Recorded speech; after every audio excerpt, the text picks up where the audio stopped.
Muy buenos días.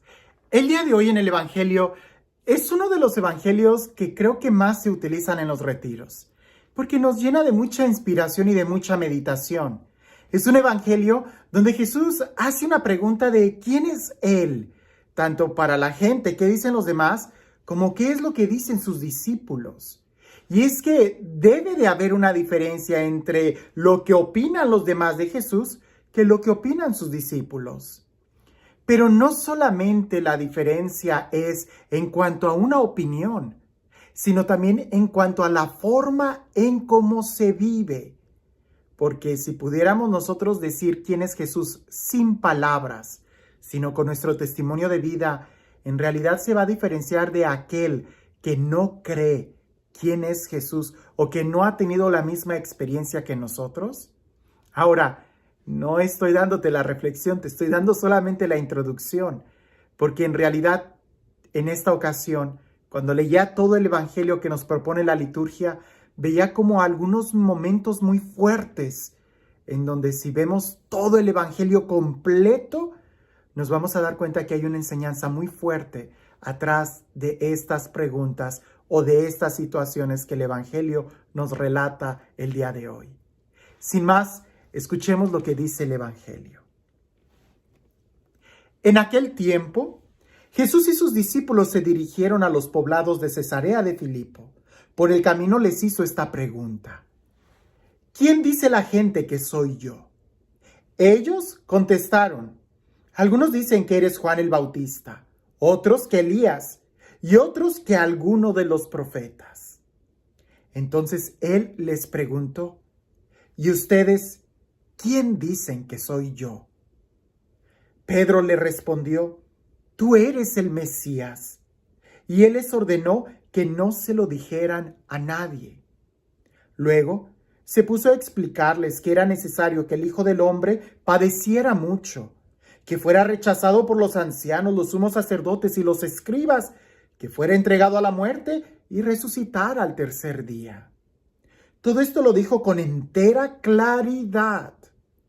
Entonces Pedro se lo llevó aparte y trataba de disuadirlo.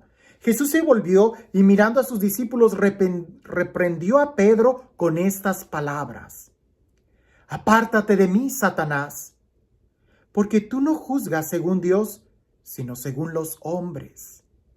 Después llamó a la multitud y a sus discípulos y les dijo: el que quiera venir conmigo, que renuncie a sí mismo, que cargue con su cruz y que me siga. Pues el que quiera salvar su vida la perderá, pero el que pierda su vida por mí y por el evangelio la salvará. A lo que quiero que ahorita nos enfoquemos un momento es de que Jesús está caminando por Cesarea de Filipo y resulta que esa ciudad no es una ciudad religiosa, sino más bien fue fundada no por el rey David, fue fundada totalmente ajeno a la cultura hebrea. No es ninguna de las posesiones de las 12 tribus de Israel, ni nada por el estilo. Incluso su mismo nombre habla de que es del Imperio Romano, Cesarea de Filipo, del César Felipe. O sea, nada que ver con el pueblo de Israel. No es como Belén o como Jerusalén o como Cafarnaúm, que son nombres hebreos. Jesús los está sacando en una región donde no hizo milagros. No fue Cafarnaúm, donde hacía muchos milagros, o en el mar de Galilea, sino en un lugar donde no había nada. Ahí, en la nada, les pregunta: ¿qué dice la gente? ¿Quién es Jesús? ¿Y quiénes dicen ustedes? Porque si Jesús les hubiera preguntado en el monte Tabor o después de haber hecho algún milagro, pues sería fácil responder: oh, tú eres Dios, tú eres... Pero cuando Jesús pregunta ¿quién soy yo? Es cuando Él no ha hecho nada, cuando Él guarda silencio. Y ahí es donde más debemos nosotros demostrar quién es Dios para nosotros. Por ejemplo, después de un retiro es muy fácil decir: sí, Dios es esto y aquello en mi vida. Pero en los problemas, en las dificultades, ¿quién es Dios para ti? Ahora, momento enseguida, después de que Pedro confiesa que Jesús es el Cristo, Momento enseguida Jesús les empieza a hablar de que Él va a padecer, va a ser traicionado, va a ser vendido, lo van a matar y que al tercer día va a resucitar. Y Pedro se lo toma aparte y le dice, no, lejos de ti que esto te suceda. Lo empieza como a disuadir. A lo que Jesús lo reprende y lo reprende de una manera muy fuerte. Apártate de mí, Satanás, porque tus pensamientos no son de Dios, sino de los hombres. ¿Cuáles son los pensamientos de los hombres a los cuales Jesús está reprendiendo en ese momento? Porque los hombres piensan que a la gente buena le va bien. Los hombres piensan que estar con Dios todo debería de estar bien. Y no es así. El Mesías, el Cristo, a quien Pedro profesa de fe, es el mismo que va a sufrir, que va a padecer, que lo van a asesinar, que va a morir en la cruz. Y Jesús es la persona más buena que ha existido. Y yo sé que alguien me va a decir, sí, pero Jesús tenía un propósito en su muerte. Sí, yo lo sé. Pero es mentira decir que a los buenos todo les va bien. No es cierto. A los buenos también les va mal. Por eso es importante saber quién es Dios para mí en los momentos de dificultad. Y si alguien me dice, pero ¿por qué es así? Pues porque así es la vida. Y hay que decirlo tal cual. Porque muchos, y da tristeza que el día de hoy predican un evangelio que algunos lo han llamado como el evangelio de la prosperidad, o yo diría el evangelio de la felicidad, de la dulzura, de la mediocridad, de la fantasía, donde, sí, cree y todo va a estar bien. Espérame, una cosa es creer y otra cosa es tener fe. Son dos palabras diferentes. Creer, tú puedes creer, pero tener fe es adherirte a Dios aún en el momento de la prueba. ¿Por qué Dios deja que cosas malas sucedan? Pues sería bueno preguntarle a Él, ¿no? Pero algo sí te digo, que no seríamos capaces de disfrutar o de valorar la felicidad si no es en contraste con un momento de sufrimiento. Si no, ¿cómo vas a saber que estás feliz si nunca has sufrido? Te pongo este ejemplo.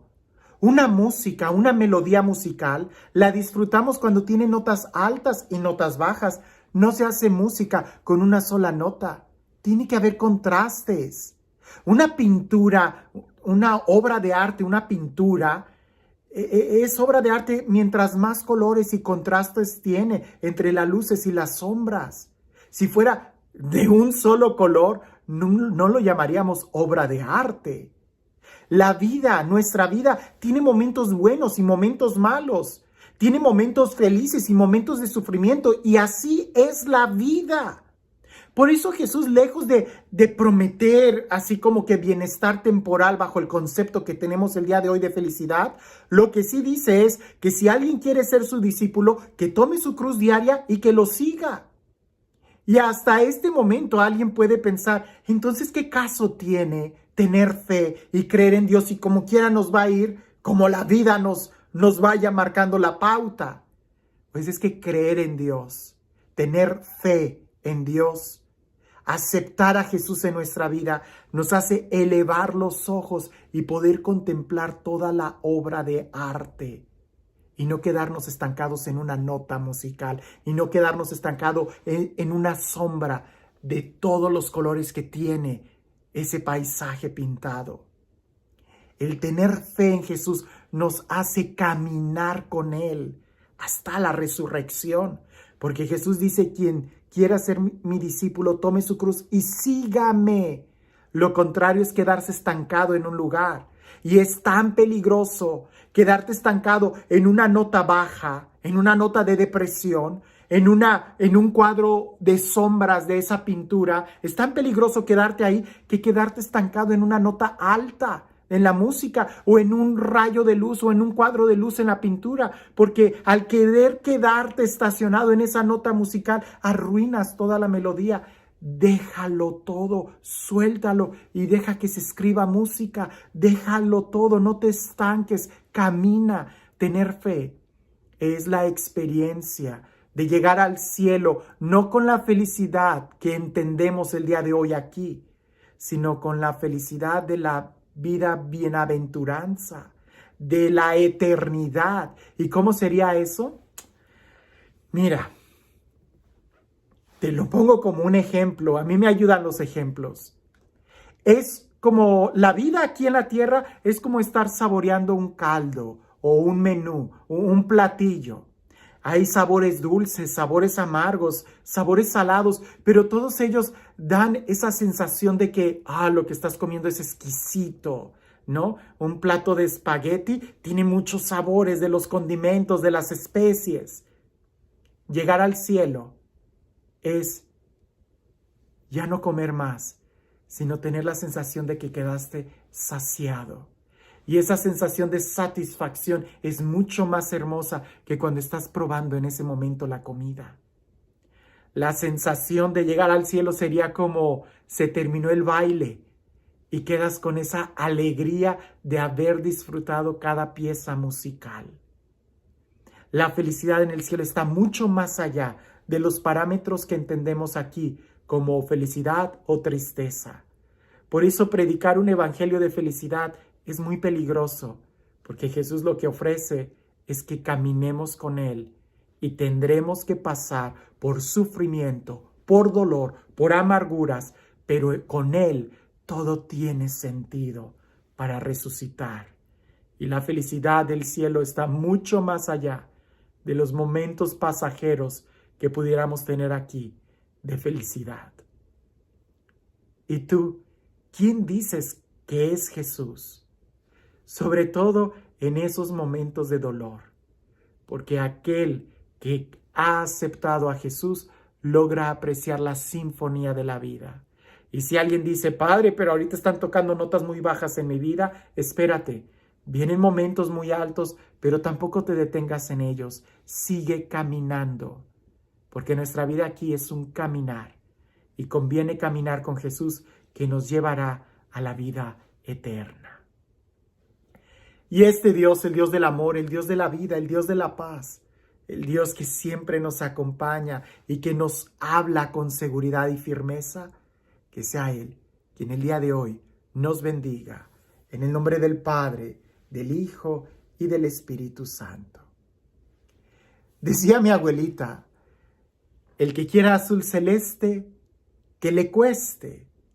La vida espiritual implica también un esforzarse, si no, no tendría mucho sentido. La salvación ya la tenemos, Jesús nos la ganó para nosotros, pero el aceptar y el crecer nuestra relación con Dios debe de ser algo que debemos de esforzarnos. No vayas a ser tú como Pedro, que en un momento bueno dices creer en Dios, tú eres el Mesías, pero cuando se acercan los sufrimientos reniegas y tratas de disuadir a Jesús. No, que nuestro pensamiento no sea como el de los hombres, sino más bien que sea como el de Dios, que está mucho más allá de los parámetros del bien y del mal de este mundo, sino que más bien está ofreciéndonos algo que sabe a vida eterna. Que tengas un excelente día.